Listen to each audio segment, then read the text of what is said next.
Hello and welcome to Wisdom and Wealth, a channel dedicated to providing insight and guidance for those seeking a richer, more fulfilling life, especially for those of us navigating the complexities of midlife and beyond. Today, we're diving into a profound concept from Buddhist doctrine, taking refuge in the Dharma, which is a path toward ultimate wisdom. Before we start, if you find value in what we share, please consider liking and subscribing to the channel so you don't miss out on any future content. We appreciate your support. Let's start by understanding what the term Dhamma means. At its most basic level, Dhamma refers to the teachings of the Buddha. It is the conceptually organized and verbally articulated set of doctrines. It is the wisdom taught or derived from the historical figure, Gotama Buddha. This is not merely a set of rules or beliefs, but a comprehensive system designed to help us understand ourselves and the world around us, leading to a deeper sense of peace and well-being. It's a roadmap, if you will, to navigate the often turbulent waters of life, something we all can appreciate, especially as we gain more experience. This teaching, called the transmission, agama, is primarily found in the Tipitaka or three collections of scriptures and in the commentaries and expository works that explain them. The Tipitaka is composed of three main collections: the Vinayapitaka, which focuses on monastic rules and regulations, detailing the discipline for Buddhist monks and nuns. Next is the Suttapitaka, which contains the discourses of the Buddha, expounding his doctrine and the practice of his path. Lastly, there's the Abhidhammapitaka that presents an exposition of reality from the standpoint of a precise philosophical understanding which analyzes reality into its fundamental constituting elements and shows how these elements connect through a network of conditional relations. These scriptures are not just ancient texts, they are a living source of wisdom. The verbally transmitted Dhamma contained in the scriptures and commentaries acts as the conduit to a deeper level of meaning communicated through its words and expressions. This is the Dhamma of actual achievement, agama, which includes the path, magga, and the goal, attha. The goal is the final end of the teaching, nibbana, the complete cessation of suffering, the unconditioned state outside and beyond the round of impermanent phenomena making up samsara. It is important to remember that the scriptures and commentaries, while essential, are merely a guide. The real transformation happens when we put these teachings into practice in our own lives. Now, if you're finding this exploration of Buddhist principles helpful, don't forget to hit that like button and subscribe for more content focused on wisdom and wealth. Your support means the world to us, and it helps us keep creating content that resonates with you. This goal, the liberation from suffering, is reached by a specific path, a course of practice bringing its attainment, namely the Noble Eightfold Path: right views, right intentions, right speech, right action, right livelihood, right effort, right mindfulness, and right concentration. The path divides into two stages, a mundane path and a supramundane path. The Noble Eightfold Path isn't about perfection, but about progress. It is about consciously cultivating these qualities in our lives, one step at a time. As we progress, we transition to a deeper understanding. The mundane path is the course of application developed when its factors are cultivated in daily life and in periods of intensified practice. The supramundane path is a state of wisdom consciousness that arises when all the requisite conditions for realization are fully matured, usually at the peak of intensified practice. This path actually represents a state in the experience of enlightenment, having the dual function of realizing nibbana and eradicating defilements. The mundane path is the foundation, the everyday choices we make to live more ethically and mindfully. It paves the way for the supramundane, the moments of profound insight. The supramundane path comes only in momentary breakthroughs which, when they occur, affect radical transformations in the structure of the mind. These breakthroughs are four in number, called the Four Paths. The four divide according to their ability to cut the successively subtler fetters causing to samsara. The first path, the initial breakthrough to enlightenment, is the path of stream entry, Suttapitaka, which eradicates the fetters of ego-affirming views, doubt, and clinging to rights and wrong observances.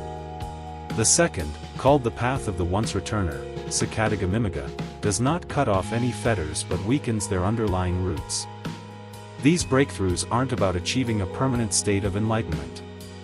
It is about experiencing moments of clarity that shift our perspective and reduce our suffering. The more we embrace these insights, the closer we move towards lasting peace. The third, the path of the non-returner, agama, eliminates the fetters of sensual desire and ill will. And the fourth, the path of arahatship, Abhidhammapitaka, eradicates the 5 remaining fetters: desire for existence in the spheres of fine material and immaterial being, conceit, restlessness, and ignorance. As you can see, each step of this journey is about letting go, releasing the things that weigh us down and keep us trapped in cycles of suffering. Each path, in essence, peels away another layer of illusion, bringing us closer to our true nature. We're halfway through our exploration of taking refuge in the Dharma, and I hope you're finding it as enlightening as I am. If so, please take a moment to like this video and subscribe to Wisdom and Wealth. It's a simple way to show your support, and it helps us reach even more people with these timeless teachings. Now, back to the wisdom. Each path moment is followed immediately by several moments of another supramundane experience called fruition, phala, which comes in 4 stages corresponding to the 4 paths. Fruition marks the enjoyment of the freedom from defilement affected by the preceding path moment. It is the state of release or experiential freedom which comes when the fetters are broken. Fruition, in essence, is the afterglow of the breakthrough, a period of calm and clarity that reinforces the positive changes we've made. This is the reward for our efforts, the tangible sense of liberation that keeps us moving forward on the path. Earlier it was said that the Dhamma is the actual refuge. In the light of the distinctions just drawn, this statement can now be made more precise. The verbal teaching is essentially a map, a body of instructions and guidelines. Since we have to rely on these instructions to realize the goal, the teaching counts as an actual refuge, but it is so in a derivative way. So, the verbal teaching serves as an indirect refuge. The teachings, the scriptures, and the guidance of experienced practitioners are invaluable resources, but they are not the ultimate destination. Thus we can call it an actual but indirect refuge. The mundane path is direct, since it must be practiced, but because it serves principally as preparation for the supramundane path, its function is purely provisional, thus it is an actual and direct but provisional refuge. The supramundane path apprehends nibbana, and once attained leads irreversibly to the goal, thence it may be called an actual, direct, and superior refuge.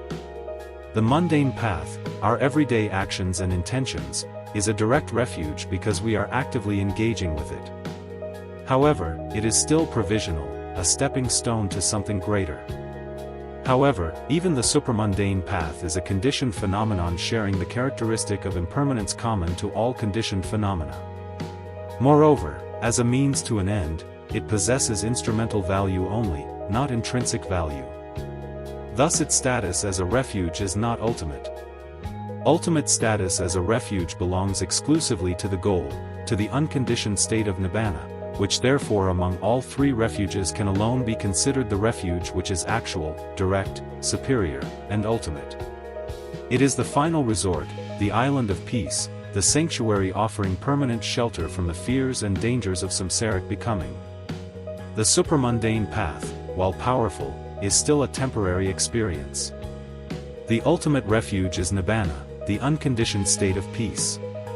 As we approach the end of our exploration of taking refuge in the Dharma, it is important to remember that the path to wisdom and wealth is a continuous journey, not a destination. If you found this video valuable, please like it and subscribe to Wisdom and Wealth for more content to guide you on your way. Now, let's finish this journey. Basic principles phenomena are preceded by the heart, ruled by the heart, made of the heart.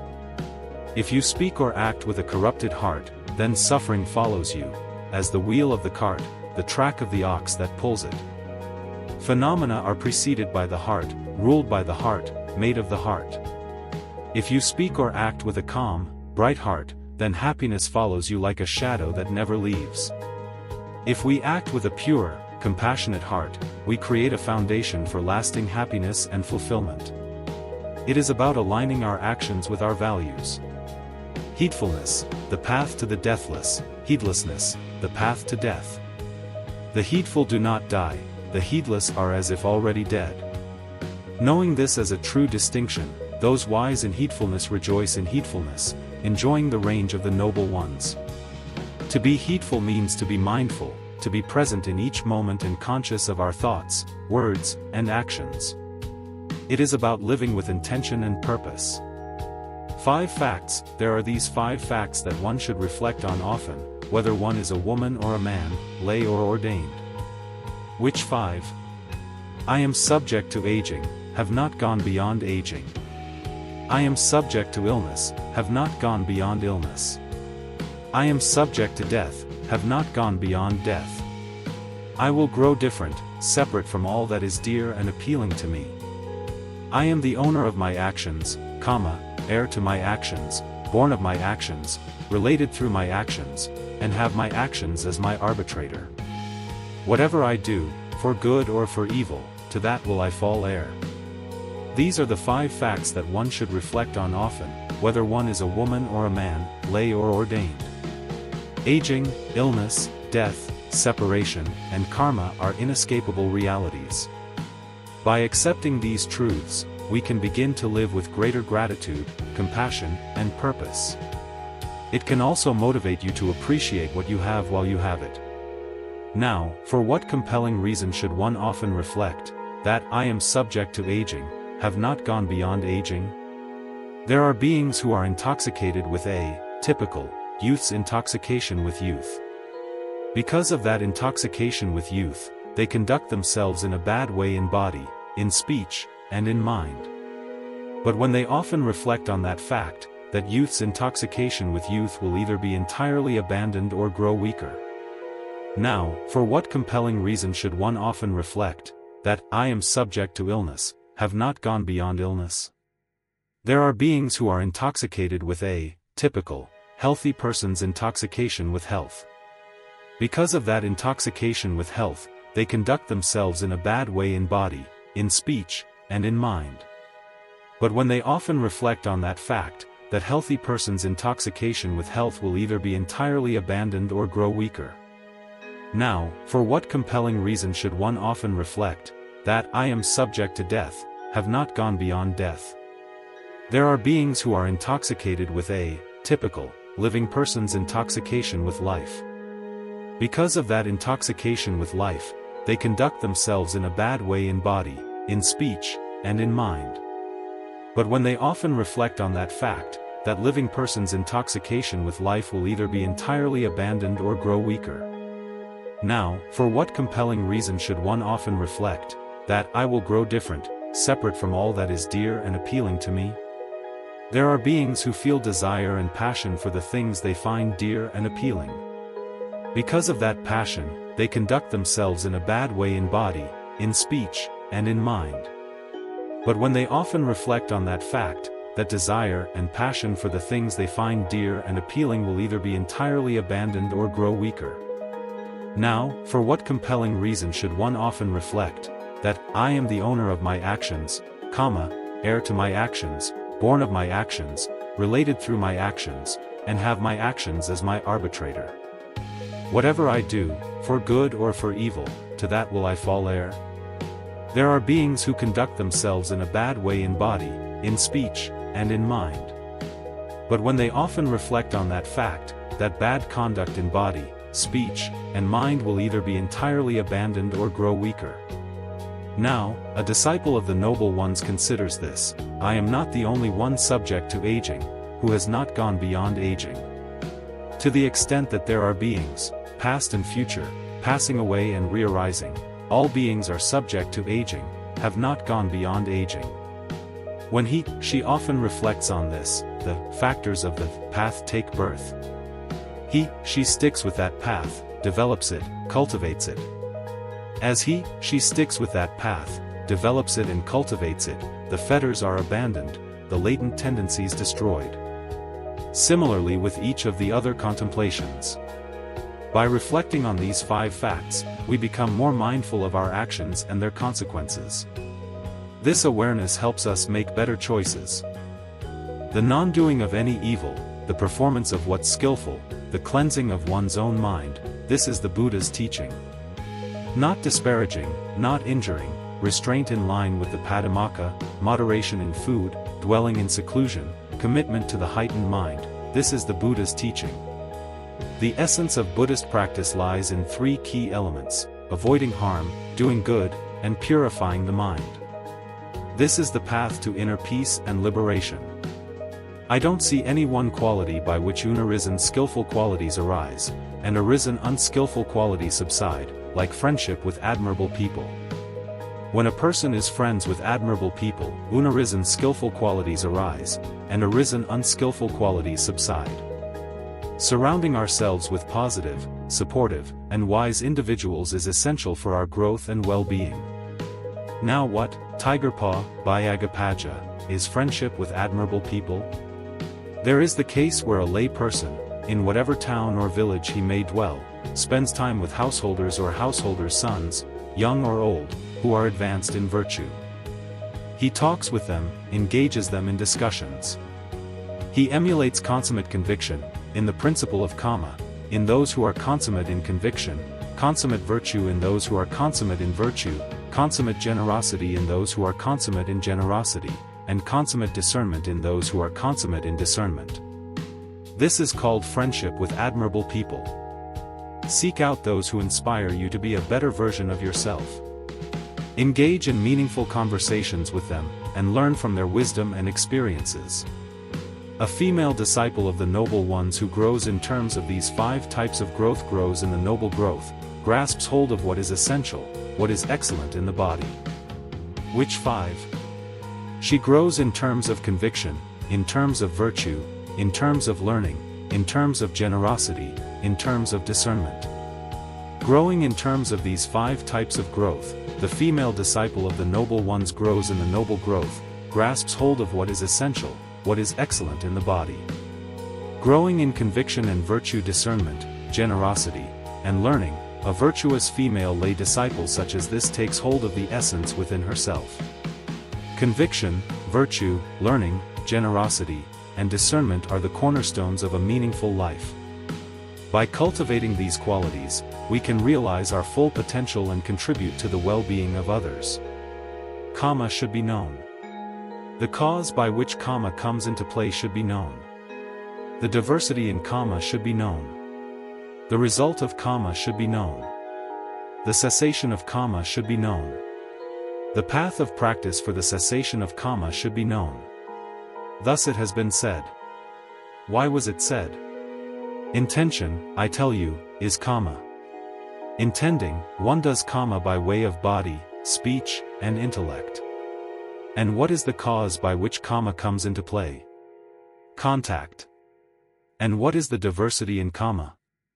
There is karma to be experienced in purgatory, karma to be experienced in the realm of common animals, karma to be experienced in the realm of the hungry shades, karma to be experienced in the human world, karma to be experienced in the celestial worlds. And what is the result of karma? The result of karma is of 3 sorts, I tell you, that which arises right here and now, that which arises later, in this lifetime, and that which arises following that. And what is the cessation of karma? From the cessation of contact is the cessation of karma. And what is the way leading to the cessation of karma? Just this noble 8-fold path: right view, right resolve, right speech, right action, right livelihood, right effort, right mindfulness, right concentration. Now when a disciple of the noble ones discerns karma in this way, the cause by which karma comes into play in this way, the diversity of karma in this way, the result of karma in this way, the cessation of karma in this way, and the path of practice leading to the cessation of karma in this way, then he discerns this penetrative holy life as the cessation of karma. Our actions have consequences, both in this life and beyond. By understanding the principles of karma, we can make more conscious choices. Now what is the allure of sensuality? There are, monks, these 5 strands of sensuality. Which 5? Forms cognizable via the eye, agreeable, pleasing, charming, endearing, fostering desire, enticing. Sounds cognizable via the ear. Aromas cognizable via the nose. flavors cognizable via the tongue, tactile sensations cognizable via the body, agreeable, pleasing, charming, endearing, fostering desire, enticing. Now whatever pleasure or joy arises in dependence on these 5 strands of sensuality, that is the allure of sensuality. And what is the drawback of sensuality? There is the case where, on account of the occupation by which a clansman makes a living, whether checking or accounting or calculating or plowing or trading or cattle tending or archery or as a king's man, or whatever the occupation may be, he faces cold, he faces heat, being harassed by mosquitoes, flies, wind, sun, and creeping things, dying from hunger and thirst. Now this drawback in the case of sensuality, this mass of stress visible here and now, has sensuality for its reason, sensuality for its source, sensuality for its cause, the reason being simply sensuality. If the clansman gains no wealth while thus working and striving and making effort, he sorrows, grieves and laments, beats his breast, becomes distraught, my work is in vain, my efforts are fruitless. Now this drawback too in the case of sensuality, this mass of stress visible here and now, has sensuality for its reason. If the clansman gains wealth while thus working and striving and making effort, he experiences pain and distress in protecting it. How shall neither kings nor thieves make off with my property, nor fire burn it, nor water sweep it away, nor hateful airs make off with it? And as he thus guards and watches over his property, kings or thieves make off with it, or fire burns it, or water sweeps it away, or hateful airs make off with it. And he sorrows, grieves and laments, beats his breast, becomes distraught, what was mine is no more. Now this drawback too in the case of sensuality, this mass of stress visible here and now, has sensuality for its reason. Furthermore, it is with sensuality for the reason, sensuality for the source, sensuality for the cause, the reason being simply sensuality, that kings quarrel with kings, nobles with nobles, Brahmins with Brahmins, householders with householders, mother with child, child with mother, father with child, child with father, brother with brother, sister with sister, brother with sister, sister with brother, friend with friend. And then in their quarrels, brawls, and disputes, they attack one another with fists or with clods or with sticks or with knives, so that they incur death or deadly pain. Now this drawback too in the case of sensuality, this mass of stress visible here and now, has sensuality for its reason. Furthermore, it is with sensuality for the reason, sensuality for the source, that men, taking swords and shields and buckling on bows and quivers, charge into battle massed in double array while arrows and spears are flying and swords are flashing, and there they are wounded by arrows and spears, and their heads are cut off by swords, so that they incur death or deadly pain. Now this drawback too in the case of sensuality, this mass of stress visible here and now, has sensuality for its reason. Furthermore, it is with sensuality for the reason, sensuality for the source, that men, taking swords and shields and buckling on bows and quivers, charge slippery bastions while arrows and spears are flying and swords are flashing, and there they are splashed with boiling cow dung and crushed under heavy weights, and their heads are cut off by swords, so that they incur death or deadly pain.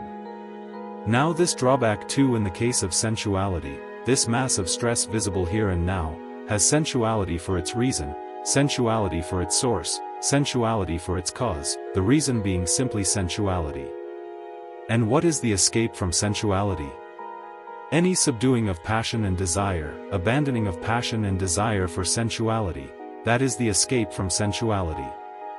Sensual pleasures can be fleeting and ultimately unsatisfying. By understanding their drawbacks, we can cultivate a healthier relationship with our desires and find lasting happiness. Which do you think is greater, the tears you have shed while transmigrating and wandering this long time, crying and weeping from being joined with what is displeasing, from being separated from what is pleasing, or the water in the 4 great oceans? This is the greater, the tears you have shed. Why is that? From an inconceivable beginning comes transmigration. A beginning point is not evident, although beings hindered by ignorance and fettered by craving are transmigrating and wandering on. Long have you thus experienced stress, experienced pain, experienced loss, swelling the cemeteries, long enough to become disenchanted with all fabrications, enough to become dispassionate, enough to be released. The cycle of birth, death, and rebirth is marked by suffering. By recognizing this, we can cultivate a desire for liberation and dedicate ourselves to the path. Janasoni, I hold that there is no one who, subject to death, is not afraid or in terror of death. The Buddha, there are those who, subject to death, are afraid and in terror of death. And there are those who, subject to death, are not afraid or in terror of death. And who is the person who, subject to death, is afraid and in terror of death? There is the case of the person who has not abandoned passion, desire, fondness, thirst, fever, and craving for sensuality. When he comes down with a serious disease, the thought occurs to him, "Oh, those beloved sensual pleasures will be taken from me, and I will be taken from them." He grieves and is tormented, weeps, beats his breast, and grows delirious. Furthermore, there is the case of the person who has not abandoned passion, desire, fondness, thirst, fever, and craving for the body. When he is touched by a serious disease, the thought occurs to him, "Oh, my beloved body will be taken from me, and I will be taken from my body." He grieves and is tormented, weeps, beats his breast, and grows delirious.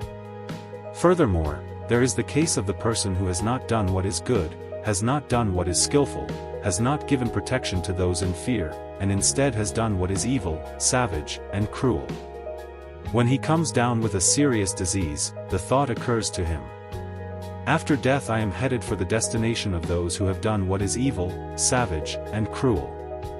He grieves and is tormented, weeps, beats his breast, and grows delirious. Furthermore, there is the case of the person in doubt and perplexity, who has not arrived at certainty with regard to the true Dhamma. When he comes down with a serious disease, the thought occurs to him, "How doubtful and perplexed I am. I have not arrived at any certainty with regard to the true Dhamma." He grieves and is tormented, weeps, beats his breast, and grows delirious. This is another person who, subject to death, is afraid and in terror of death. And who is the person who is not afraid or in terror of death? There is the case of the person who has abandoned passion, desire, fondness, thirst, fever, and craving for sensuality. Who has abandoned passion, desire, fondness, thirst, fever, and craving for the body? Who has done what is good, what is skillful, has given protection to those in fear, and has not done what is evil, savage, or cruel? Who has no doubt or perplexity, who has arrived at certainty with regard to the true Dhamma? When he comes down with a serious disease, he doesn't grieve, isn't tormented, doesn't weep or beat his breast or grow delirious. This is another person who, subject to death, is not afraid or in terror of death. By living a life of virtue, wisdom, and compassion, we can approach death with peace and acceptance. It is a reminder that the true measure of our lives is not what we accumulate, but what we give. Now at that time, Venerable Buddha Kalagoda, on going to a forest, to the foot of a tree, or to an empty dwelling, would repeatedly exclaim, "What bliss! What bliss!" Many monks heard him, repeatedly exclaim, "What bliss! What bliss!" and on hearing him, the thought occurred to them, "There's no doubt but that Buddha Kalagoda doesn't enjoy leading the holy life, for when he was a householder he knew the bliss of kingship, so that now, on recollecting that, he is repeatedly exclaiming, "What bliss! What bliss!" They went to the Blessed One, and told him, and he told a certain monk, "Come, monk. In my name, call Buddha," saying, "The teacher calls you, my friend." "Yes, Lord," the monk answered. Then Venerable Buddha went to where the Blessed One was staying and, on arrival, having bowed down, sat to one side. As he was sitting there, the Blessed One said to him, "Is it true, Buddha, that, on going to a forest, to the foot of a tree, or to an empty dwelling, you repeatedly exclaim, 'What bliss! What bliss!'" "Yes, Lord." "What do you have in mind that you repeatedly exclaim, 'What bliss! What bliss!'" "Before, when I was a householder, maintaining the bliss of kingship, I had guards posted within and without the royal apartments, within and without the city, within and without the countryside. But even though I was thus guarded, thus protected, I dwelled in fear, agitated, distrustful, and afraid. But now, on going alone to a forest, to the foot of a tree, or to an empty dwelling, I dwell without fear, unagitated, confident, and unafraid, unconcerned, unruffled, my wants satisfied, with my mind like a wild deer. This is what I have in mind that I repeatedly exclaim, what bliss! What bliss! True happiness comes from within, not from external possessions or circumstances. It is about finding peace and contentment in the present moment. Now this, monks, is the noble truth of stress. Birth is stressful, aging is stressful, death is stressful, sorrow, lamentation, pain, distress, and despair are stressful, association with the unbeloved is stressful, separation from the loved is stressful, not getting what is wanted is stressful. In short, the 5 clinging aggregates are stressful. And this, monks, is the noble truth of the origination of stress, the craving that makes for further becoming, accompanied by passion and delight, relishing now here and now there, i.e., craving for sensuality, craving for becoming, craving for non-becoming. And this, monks, is the noble truth of the cessation of stress, the remainderless fading in cessation, renunciation, relinquishment, release, and letting go of that very craving. And this, monks, is the noble truth of the way leading to the cessation of stress, precisely this noble eightfold path: right view, right resolve, right speech, right action, right livelihood, right effort, right mindfulness, right concentration. Vision arose, insight arose, discernment arose, knowledge arose, illumination arose within me with regard to things never heard before. This is the noble truth of stress. This noble truth of stress is to be comprehended. This noble truth of stress has been comprehended. This is the noble truth of the origination of stress. This noble truth of the origination of stress is to be abandoned. This noble truth of the origination of stress has been abandoned. This is the noble truth of the cessation of stress. This noble truth of the cessation of stress is to be directly experienced. This noble truth of the cessation of stress has been directly experienced. This is the noble truth of the way leading to the cessation of stress. This noble truth of the way leading to the cessation of stress is to be developed. This noble truth of the way leading to the cessation of stress has been developed. And, monks, as long as this knowledge and vision of mine, with its 3 rounds and 12 permutations concerning these 4 noble truths as they have come to be, was not pure, I did not claim to have directly awakened to the unexcelled right self-awakening. But as soon as this knowledge and vision of mine, with its 3 rounds and 12 permutations concerning these 4 noble truths as they have come to be, was truly pure, then did I claim to have directly awakened to the unexcelled right self-awakening. The knowledge and vision arose in me, unprovoked is my release. This is the last birth. There is now no further becoming. The 4 noble truths provide a framework for understanding suffering, its causes, and the path to liberation. It is the foundation of Buddhist practice. I have heard that on one occasion the Blessed One was staying at Varanasi, in the game refuge at Isipatana. There he addressed the group of 5 monks. Form, monks, is not self. If form were self, this form, body, would not lend itself to dis-ease. It would be possible to say with regard to form, may my form be like this, may it not be like that. But precisely because form is not self, it lends itself to dis-ease. And it is not possible to say with regard to form, may my form be like this, may it not be like that. Feeling is not self. Perception is not self. Fabrications are not self. Consciousness, monks, is not self. If consciousness were self, this consciousness would not lend itself to dis-ease. It would be possible to say with regard to consciousness, may my consciousness be like this, may it not be like that. But precisely because consciousness is not self, it lends itself to dis-ease. And it is not possible to say with regard to consciousness, may my form be like this, may it not be like that. What do you think, monks, is form constant or inconstant? Inconstant, Lord, And whatever is inconstant, is it easeful or stressful? Stressful, Lord. And is it right to assume with regard to whatever is inconstant, stressful, subject to change, that, this is mine? This is myself. This is what I am? No, Lord. Is feeling constant or inconstant?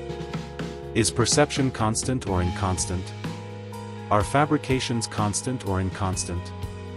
What do you think, monks, is consciousness constant or inconstant? Inconstant, Lord. And whatever is inconstant, is it easeful or stressful? Stressful, Lord. And is it right to assume with regard to whatever is inconstant, stressful, subject to change, that, this is mine? This is myself. This is what I am? No, Lord. Thus, monks, any form whatsoever, past, future, or present, internal or external, blatant or subtle, common or sublime, far or near, every form, is to be seen as it actually is with right discernment as, this is not mine. This is not myself. This is not what I am. Any feeling whatsoever. Any perception whatsoever. Any fabrications whatsoever. Any consciousness whatsoever, past, future, or present, internal or external, blatant or subtle, common or sublime, far or near, every consciousness, is to be seen as it actually is with right discernment as, this is not mine. This is not myself. This is not what I am. Seeing thus, the instructed disciple of the Noble Ones grows disenchanted with form, disenchanted with feeling, disenchanted with perception, disenchanted with fabrications, and disenchanted with consciousness. Disenchanted, he grows dispassionate. Through dispassion, he is released. With release, there is the knowledge, released. He discerns that birth is ended, the holy life fulfilled, the task done. There is nothing further for this world. That is what the Blessed One said. Gratified, the group of 5 monks delighted at his words. And while this explanation was being given, the hearts of the group of 5 monks, through not clinging, not being sustained, were released from the mental effluence. Recognizing the impermanent and non-self nature of all phenomena can lead to a profound sense of liberation. This is the essence of the first noble truth. If this sticky, uncouth craving overcomes you in the world, your sorrows grow like wild grass after rain. If, in the world, you overcome this sticky, uncouth craving, sorrows roll off you, like water beads off a lotus. If its root remains undamaged and strong, a tree, even if cut, will grow back. So too if latent craving is not rooted out, this suffering returns again and again. Craving is the root cause of suffering. By understanding and overcoming our cravings, we can break free from the cycle of rebirth and find lasting peace. And what is the noble method that is rightly seen and rightly ferreted out by discernment? There is the case where a disciple of the Noble Ones notices, when this is, that is. From the arising of this comes the arising of that. When this isn't, that isn't. From the cessation of this comes the cessation of that. In other words, from ignorance as a requisite condition come fabrications. From fabrications as a requisite condition comes consciousness. From consciousness as a requisite condition comes name and form. From name and form as a requisite condition come the 6 sense media. From the 6 sense media as a requisite condition comes contact. From contact as a requisite condition comes feeling. From feeling as a requisite condition comes craving. From craving as a requisite condition comes clinging/sustenance. From clinging/sustenance as a requisite condition comes becoming. From becoming as a requisite condition comes birth. From birth as a requisite condition, then aging and death, sorrow, lamentation, pain, distress, and despair come into play. Such is the origination of this entire mass of stress and suffering. Now from the remainderless fading and cessation of that very ignorance comes the cessation of fabrications. From the cessation of fabrications comes the cessation of consciousness. From the cessation of consciousness comes the cessation of name and form. From the cessation of name and form comes the cessation of the six sense media. From the cessation of the six sense media comes the cessation of contact. From the cessation of contact comes the cessation of feeling. From the cessation of feeling comes the cessation of craving. From the cessation of craving comes the cessation of clinging. From the cessation of clinging comes the cessation of becoming. From the cessation of becoming comes the cessation of birth. From the cessation of birth, then aging and death, sorrow, lamentation, pain, distress, and despair all cease. Such is the cessation of this entire mass of stress and suffering. This is the noble method that is rightly seen and rightly ferreted out by discernment. By understanding the law of dependent origination, we can see how everything is interconnected and how our actions have a ripple effect.